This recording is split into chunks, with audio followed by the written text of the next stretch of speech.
दोस्तों, 5 राज्यों का विधानसभा चुनाव के बाद जो परिणाम आया, वो परिणाम अपने आप में आश्चर्य में डालने वाला था। और खासकर जिस तरीके से तमिलनाडु में जो सत्ता का परिवर्तन हुआ, स्टालिन जो एक बड़ा चेहरा माने जाते थे इंडिया गठबंधन का, उनका किला भी ध्वस्त हो गया। आसाम में शायद संभावित नतीजे ही आए और हेमंता बिस्वा शर्मा की वापसी करीबन मानी जा रही थी। लेकिन बड़ी खबर जो आई वो पश्चिम बंगाल से आई। पश्चिम बंगाल में ममता बनर्जी को लेकर के एक कोर्स ऑफ डिस्कशन चल रहा था पत्रकारों के बीच में कि ममता की वापसी होगी। लेकिन जिस तरीके से करीबन 2.5 लाख सेंट्रल फोर्स की नियुक्ति की गई, करीबन 27 लाख वोट काटे गए, और जिस तरीके से विपक्ष की ओर से कई एलिगेशन आए, उसके बाद ममता की जो विदाई पर सवाल खड़े होने लगे। और आज के जो मौजूदा हालात यह है कि ममता बनर्जी ने रेजिग्नेशन से, इस्तीफा देने से इनकार कर दिया है, यानी साफ कहा है कि यह चुनाव नहीं, रैगिंग है, धांधली हुई है। और यही आरोप विपक्ष के तमाम दूसरे लोग भी लगाते रहे। इस वक्त हमारे साथ नमल विकसल कोंगाड़ी जी हैं। नमन जी, इस चुनाव परिणाम को आप किस रूप में देखते हैं? यह जो चुनाव अभी हुए 5 राज्यों में, और इससे पहले भी बिहार का चुनाव हमने देखा, जो लोकतंत्र में जो संवैधानिक संस्थाएं हैं और संवैधानिक मूल्यों के आधार पर जिस तरह से लोकतंत्र को चलना चाहिए और लोकतंत्र के प्रति समर्पण और जो वफादारी होना चाहिए, वो नहीं दिखा। सत्ता में बैठे लोग तानाशाह हो गए हैं, लोकतांत्रिक संस्थाओं का दुरुपयोग कर रहे हैं। ये लोकतंत्र के लिए बेहद चिंताजनक है। लोकतांत्रिक व्यवस्थाओं के अंदर जो संवैधानिक संस्थाएं हैं, उनको लेकर अब विशेष चर्चा की जरूरत है। मैं याद दिला दूं, पहले चीफ इलेक्शन का नियुक्ति 3 लोग मिलकर करते थे। सत्ता पक्ष के प्रधानमंत्री, विपक्ष के नेता और चीफ जस्टिस, ये 3 मिलकर करते थे। इसे अब प्रभावी बनाने के लिए बीजेपी ने 3 लोग तो अभी भी करने हैं, लेकिन चीफ जस्टिस को हटा दिया गया और सरकार की तरफ से 2 लोगों को रखा गया विपक्ष से। तो स्वाभाविक है, सरकार जिसको चाहेगी वही होगा। तो ये एक गलत हुआ। और दूसरा कि चीफ इलेक्शन आयोग के पदाधिकारियों पर किसी प्रकार का आपराधिक मुकदमा दर्ज नहीं होगा। ये एक उन्हें गलत करने का छूट दिया गया, ये एक है। और जो SIR होना चाहिए, लेकिन जो समय SIR का है, किन्हीं का नाम अन्य जगह से आए हैं, उनको हटा दिया गया और उनको जोड़ने का समय नहीं दिया गया। लाखों लोगों का नाम हटाना यह चिंताजनक है। और जो रिजल्ट मैंने देखा, जितने लोगों को हटाया गया है जिस विधानसभा में, उससे हार जीत का मार्जिन कम है। तो ये जो साजिश रची गई है, लोकतंत्र के लिए अच्छा नहीं है।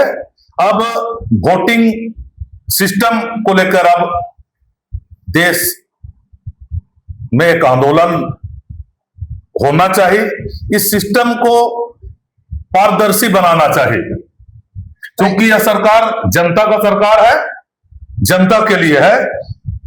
ये सिद्धांत लोकतंत्र का खत्म हो गया। अब तानाशाहों का सरकार है और उन्हीं को बने रहना है, जो चाहेंगे, ये सिद्धांत आ गई है। जनता के द्वारा जनता के लिए अब नहीं है। पश्चिम बंगाल में बड़ा तनाशाह कौन था, ममता बनर्जी या भाजपा? क्योंकि आप तो दोनों के खिलाफ लड़ रहे थे। भाजपा पूरे देश के लोकतंत्र के लिए खतरा है। हमारे जब सरकार थी केंद्र में, हमने लोकतंत्र को सम्मान दिया और उसका फायदा यह हुआ लोकतंत्र में कि क्षेत्रीय पार्टियां आगे बढ़ी, कई राज्यों में उनका सरकार बना और उनको संवैधानिक स्वतंत्रता दी गई। लेकिन आज भाजपा की जब सरकार है, क्षेत्रीय पार्टियों को कुचल दिया जा रहा है। एक खूबसूरत तस्वीर आपको हम दिखलाना चाहते हैं। वो तस्वीर आई है तमिलनाडु से। उत्तर बिहार में हम लोग खूब हिंदू, मुसलमान, शर्मा, ईसाई करते हैं। तमिलनाडु में जो मोस्टली आबादी है वो है हिंदू समुदाय की, और जो थलपति विजय जिनकी जीत हुई है वह ईसाई समुदाय से आते हैं। यानी वहां के बहुसंख्यक हिंदुओं ने एक ईसाई को सीएम बनाना स्वीकार कर लिया। क्या यही तस्वीर हम लोग उत्तर बिहार में देख सकते हैं? इसकी कल्पना की जा सकती है? ये लोकतंत्र का एक मॉडल पहचान है, यही होना चाहिए। दक्षिण भारत का राजनीति नैतिकता के आधार पर वे चुनाव करते हैं, अपने प्राथमिकताओं के आधार पर वे चुनाव करते हैं। और हमारा उत्तरी भारत यह अंधभक्त है। सोचिए, बीमारी से लड़ने के लिए थाली बजवा दिया और लोग थाली बजा रहे हैं। अंधभक्त का ये चरम है। दक्षिण भारत में ऐसा नहीं है। दक्षिण भारत में बीमारी से लड़ने के लिए दवाई चाहिए, शोध चाहिए, और उत्तर भारत में अंधभक्ति चरम पर है कि पूरब को पश्चिम बोल दे तानाशाह तो लोग पश्चिम मानने लगते हैं। ये लोकतंत्र के लिए खतरा है। और इसीलिए लोग कहते भी हैं, अंधभक्त, तेल का 1000 रुपए लीटर भी हो जाएगा फिर भी हम उसी को वोट देंगे। ये तानाशाह का, ये अंधभक्ति का एक खतरा पहचान है और लोकतंत्र के लिए एक खतरा है। तो दक्षिण भारत के लोगों का सोच और उत्तर भारत के लोगों का सोच, लोकतांत्रिक सोच में बहुत अंतर है। थोड़ा सा हम लोग अब झारखंड चले आए हैं।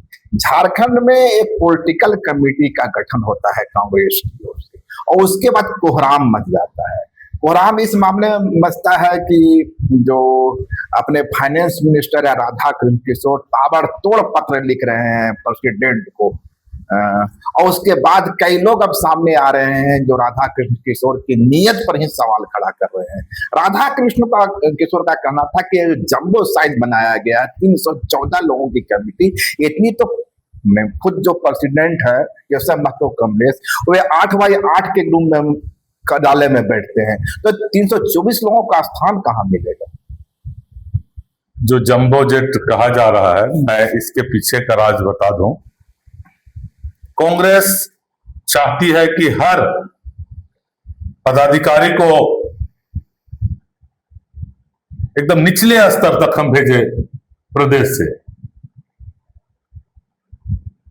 लोकसभा स्तर पर, विधानसभा स्तर पर, जिला स्तर पर, ब्लॉक स्तर पर के पदाधिकारियों को जवाबदेही के साथ प्रदेश कमेटी जिम्मेवारी दे रही है। तो स्वाभाविक है, झारखंड में गिन लीजिए कितना प्रखंड है, कितने जिले हैं, कितने लोकसभा है, कितने विधानसभा है। तो सभी लोकसभा, सभी विधानसभा, सभी जिला, सभी प्रखंड में प्रदेश कांग्रेस कमेटी डायरेक्ट मॉनिटरिंग कर रही है। इसलिए संख्या बढ़ी है। इसका फायदा कांग्रेस को मिलेगा और सबसे ज्यादा इसका फायदा जनता को मिलेगा।